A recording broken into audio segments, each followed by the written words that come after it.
Speaking of the best husband, I want to tell you a story. A really good one on this subject. Making people conscious of Allah. You don't just invite people to have taqwa of Allah with your words. Your character says a lot. A friend of mine, he became a friend actually on a short trip, told me about how he was raised in a Muslim family. He's Guyanese origin, and in Guyana there's Muslims that are committed, and there's Muslims that have mixed their religion with Hinduism, and some Muslims that are just Muslim by name, and they've completely almost lost everything of the religion. They almost know nothing of the religion. And he was of the latter type. He almost knew nothing about the religion. So as he was growing up in New York, he almost completely just wasn't even practically Muslim. He used to, get into fights with his mother. He went to jail a couple of times. He was in gangs, all kinds of stuff. Later on in life, he decides he wants to, he's looking for God. And he knows at least by name he's Muslim. I think his name was Muhammad or something, right? By name he's Muslim, so he should look into what religion first? Islam. So he starts looking into Islam, starts going to the masjid, starts learning how to pray again, becomes more serious. At the time he was, he had married his girlfriend who was Christian or whatever. Right? He starts becoming more serious about the religion. And then his wife notices that he's praying. And the beer is gone from the fridge. And he's not going out with his drinking buddies. And he doesn't go to Atlantic City on the weekends. He's a different guy. Something's changed, And he doesn't say anything to her. Just on his own, he didn't yell at her, didn't tell her to, put a hijab on or whatever, lose all her friends. He didn't do any of that. He went to a scholar, and I make dua for the scholar that he went to. He didn't tell me his name, but he said, I went to my scholar, and I told him, look, I'm becoming more and more aware of Islam, but my wife, of course, is a Christian, and she's not even a practicing Christian. She's just kind of what I was before. She's exactly like I was before. How do I help her? He said, don't tell her a thing about Islam, just be the best husband you can be, and to do that, just study what kind of a husband the Prophet was. Just do that.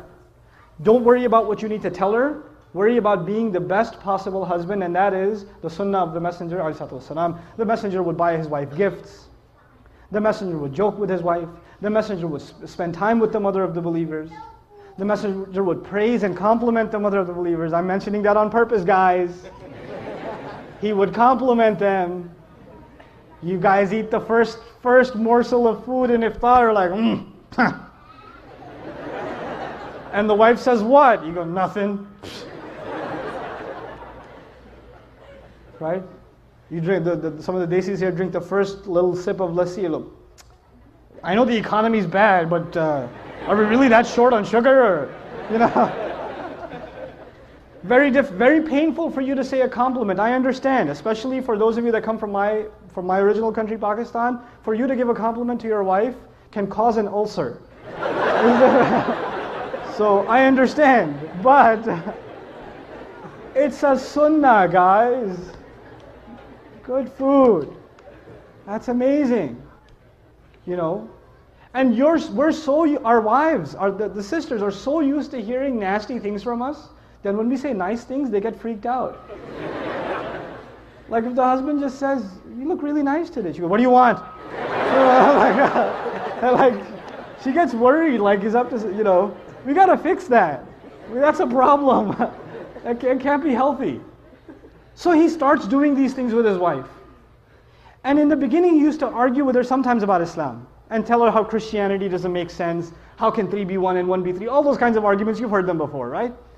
And none of those would work with his wife. None of them. He's like, no, I'm a Christian and that's it. Jesus is in my heart. Leave me alone. 3 years go by. He stops talking to her about Christianity and how dumb it is or whatever. Stops debating with her. He's just being what he can be as the best husband. And one day he's making maghrib and his wife joins him in salat. And he's in salat. It messes up his salat. Right? What's happening here? Right? Yeah. Can we go a break for after like 5 minutes? Sure, we can give a break in 5 minutes, sure. For 10 minutes because they have to move the Sure. So, he gives, after salat, he looks at her and he goes, what happened? And she goes, what? Nothing. And he goes, no, you have to tell me what happened. And of course she says what pretty much any wife would say, it's complicated. Right? But eventually she tells him, and she tells him, look, I've never seen a husband like you. My dad wasn't like that. I've never seen a father like you. The way you are with our child, I've never seen a father be like that. It's so beautiful. This religion can't be wrong. It can't be wrong. This is ittaqullah. You see how aware you are of Allah in your life, right?